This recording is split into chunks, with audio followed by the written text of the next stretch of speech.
নমস্কার আমার সকল ষষ্ঠ শ্রেণীর ভাই বোনেরা, আশা করি তোমরা সকলেই খুব ভালো আছো। সামনেই তো তোমাদের প্রথম পর্যায়ক্রমিক মূল্যায়ন, আর তার জন্যই নিয়ে চলে এসেছি পরিবেশ ও বিজ্ঞান থেকে একান্ত কিছু গুরুত্বপূর্ণ প্রশ্নোত্তর নিয়ে। বন্ধুরা, হাতে গোনা বেশ কয়েকটি প্রশ্ন যা করলেই তোমাদের রেজাল্ট আসবে নজর কাড়া সাফল্য, তাই ভিডিওটি অবশ্যই শেষ পর্যন্ত দেখবে। তো চলো কথা না বাড়িয়ে ভিডিওটি শুরু করা যাক।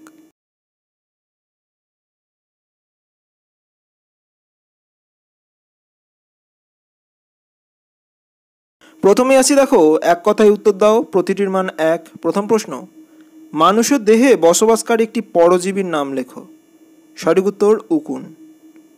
পরের প্রশ্ন, কুইনাইন থেকে কোন রোগের ওষুধ পাওয়া যায়? সঠিক উত্তর ম্যালেরিয়া। এবার আসছি পরবর্তী প্রশ্ন, দেখো, সিল্ক পাওয়া যায় কোন প্রাণীর থেকে? সঠিক উত্তর রেশম মথ। পরের প্রশ্ন, দই তৈরিতে কোন ব্যাকটেরিয়া সাহায্য করে? সঠিক উত্তর ল্যাক্টোব্যাসিলাস। পরের প্রশ্ন, পাউরুটি তৈরিতে কোন ছত্রাক কাজে লাগে? সঠিক উত্তর ইস্ট। এবার আসছি পরবর্তী প্রশ্ন, দেখো, একটি রাসায়নিক কীটনাশকের নাম লেখো। সঠিক উত্তর কার্বারিল। পরের প্রশ্ন, একটি তরল ধাতুর নাম লেখো। সঠিক উত্তর পারদ। পরের প্রশ্ন, কোন অধাতু তাপের সুপরিবাহী? সঠিক উত্তর হিরে। এবার আসছি পরবর্তী প্রশ্নে, কোন গ্যাস নিজে জ্বলে না কিন্তু অপরকে জ্বলতে সাহায্য করে?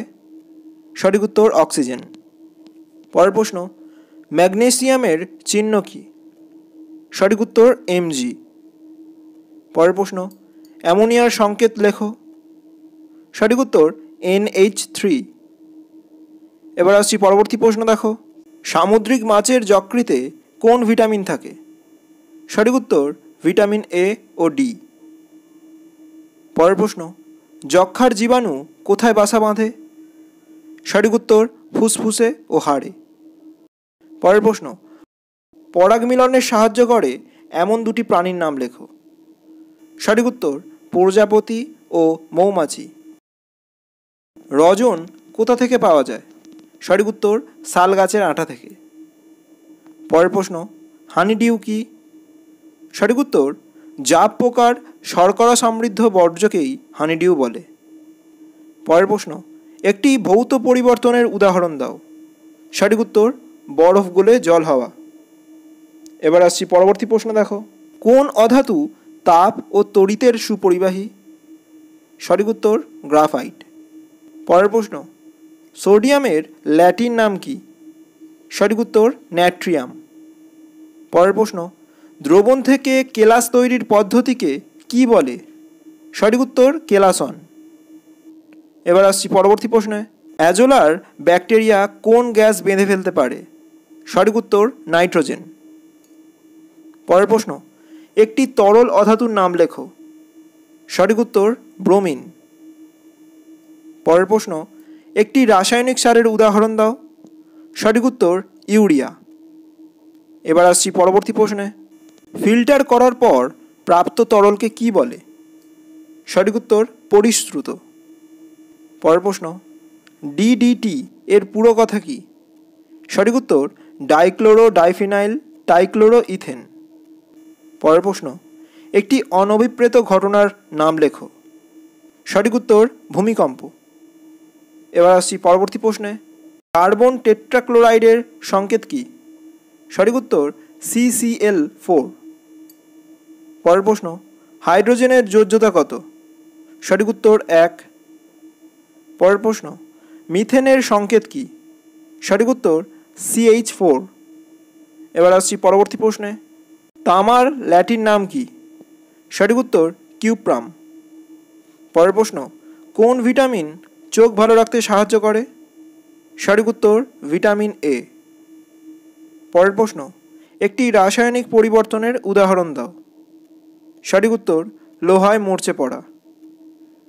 এবার আসছি পরবর্তী প্রশ্নে, ছত্রাক ও শৈবালের মিথজীবী সম্পর্ক কী নামে পরিচিত? সঠিক উত্তর লাইকেন।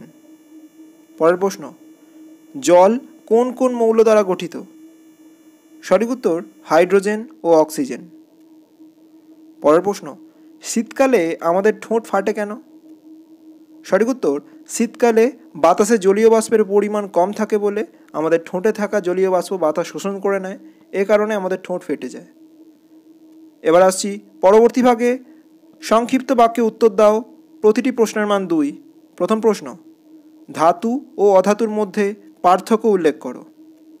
পরের প্রশ্ন, ধান জমিতে অ্যাজোলা চাষ করলে সার দেওয়ার প্রয়োজন হয় না কেন, তা তোমাদের উল্লেখ করতে হবে। অ্যাজোলার কোন গুণাগুণের জন্য জমিতে সার দেওয়ার প্রয়োজন হয় না, তা তোমাদের উল্লেখ করতে হবে। এবার আসছি পরবর্তী প্রশ্নে। অক্সিজেন বা হাইড্রোজেনের 2টি ধর্ম লেখো, অর্থাৎ এর যে বৈশিষ্ট্য তা তোমাদের উল্লেখ করতে হবে।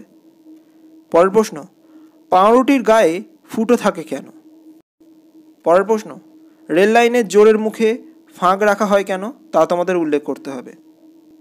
বন্ধুরা, তোমরা প্রায় দেখবে যে রেল লাইনের মাঝে একটু করে ফাঁক রাখা হয়। এই ফাঁক রাখার কারণ কি, তা তোমাদের উল্লেখ করতে হবে। এবার আসছি পরবর্তী প্রশ্নে। পরাগ মিলন কাকে বলে, তার পাশাপাশি এর গুরুত্ব উল্লেখ করো। পরের প্রশ্ন, মৌটুসি কিভাবে পরাগ মিলনে সাহায্য করে?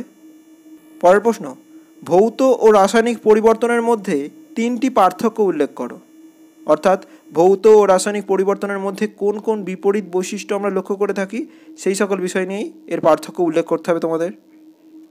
এবার আসছি পরবর্তী প্রশ্ন। দেখো, পর্যাবৃত্ত ও অপর্যাবৃত্ত ঘটনা কাকে বলে, এর একটি করে উদাহরণ দাও। পরের প্রশ্ন, জলে তড়িৎ বিশ্লেষণের ফলে কোন কোন গ্যাসের সৃষ্টি হয়, তা চিত্রের মাধ্যমে বুঝিয়ে দাও। পরের প্রশ্ন, চিহ্ন কাকে বলে, তার পাশাপাশি পটাশিয়ামের চিহ্ন লেখো। এবার আসছি পরবর্তী প্রশ্নে। সাগর কুসুম ও ক্লাউন মাছের মিথজীবী সম্পর্কটি লেখো, অর্থাৎ সাগর কুসুম এবং ক্লাউন মাছ কীভাবে একে অপরের উপর নির্ভরশীল থাকে, তা তোমাদের উল্লেখ করতে হবে। পরের প্রশ্ন, মানুষ খাবারের জন্য কীভাবে প্রাণীদের ওপর নির্ভর করে, উল্লেখ করো। পরের প্রশ্ন, গরমকালে শিশির পড়ে না কেন? এই প্রশ্নটি ঘুরিয়েও আসতে পারে যে শীতকালে শিশির পড়ে কেন। এই দুটোরই উত্তর তোমরা ভালোভাবে করে রাখবে।